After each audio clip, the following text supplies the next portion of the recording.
I think vachazouya vachipindura the answer on the social part of it. Pane pandatanga nchitaura kuti what is a man? Universal declaration. Munhu nekuti munhu. Ndava semunhu either ndiri munhurume or ndiri munhukadzi. Ndine personal rights angu. Right to independent yemuviri wangu kuti ndoita zvandinoda kuita nemuviri wangu. Once you violate the rights angu inini zvipandiri, watopara mhosva. Asi ini murume kana ndiri kuda ukandinyima, is that social? It's not part of legal. Mukadzi kana ari kuda ukamunyima, it's social, it's not legal. Once you have violated the body of another person, bopatutwadi wapara mhosva.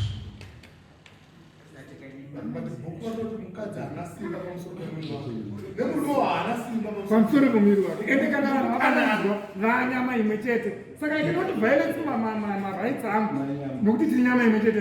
Let me try to run away from that person. I will leave it to the chairperson because it's now becoming more social and cultural than the legal.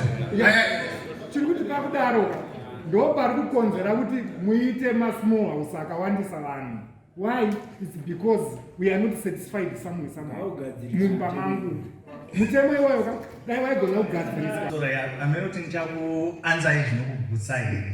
But chokutanga chandoda kutaura ndechekuti varume tine misconception.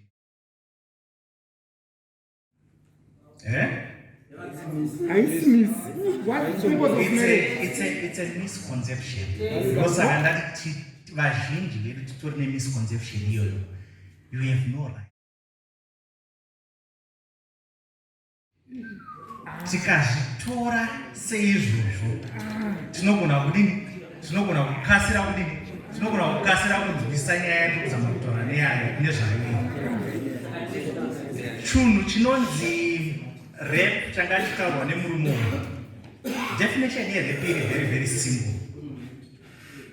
Having a sexual encounter with someone without that person's consent. Pakajeka. Ipapo pakajeka padzoka kumashure. Ndoda kuti tifambe pamwe chete pakajeka nditi. Having a sexual encounter with someone pasina mvumo yemunhu iye.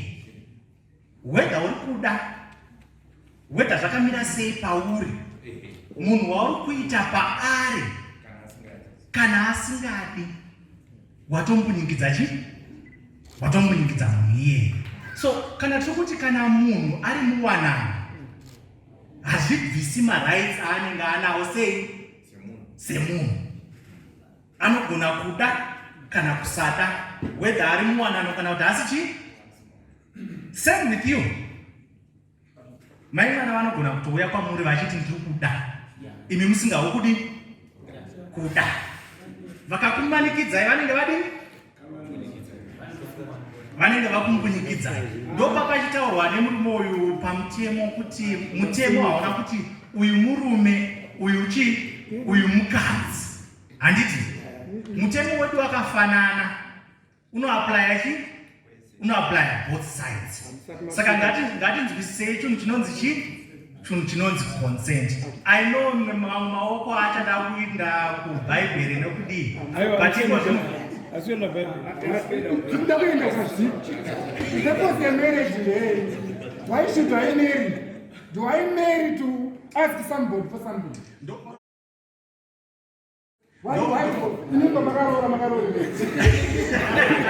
Mama said there's no Kuita. Don't pataurwa na Paul. I see sex case. You don't marry for sex. Thank you very much. If you only marry, okay. You could have been having sex right now. But now you should have been having sex right now. If you married for sex, you should be having sex now. What I'm saying I'm sorry. Vanoita zvakanyanyisa but muitirwo wainoitwa sorry ndachiti muitirwo wainoda kuita sex inoitwa madini maurirana ndopambori nepoint ipapo ndinzwe zvakanaka. You can have a day with your wife if you are in agreement. Sukunzwisana. Even 10 times a day. Hapana munhu ari kuti zvakadini zvakaipa. Pakaipa ndepekuti iwe uri kuda umwe munhu haasi kuda. Woti kwanzi ndine right. Ndopandatanga kutaura paya you have no right. Negotiated all the time. You don't negotiate for it once paunoroora kuti aiwa ndatonegotiata for a lifetime. Right. So ipapo ngapadini munogona kunge musiri kuwirirana neni but panogona kubatsirai ipapo. Right, gentlemen, mirai kushandisa simba ratinaro izvozvi. Mirai chani kushandisa simba ratinaro. Toda kuti titeka Hello, handiti takadzidziswa mahori manners edu. Tinomirira munhu wechete achitaura tese takateerera. Ndizvo zvanditika. Those holy manners, let's apply those holy manners so that we can come to a conclusion.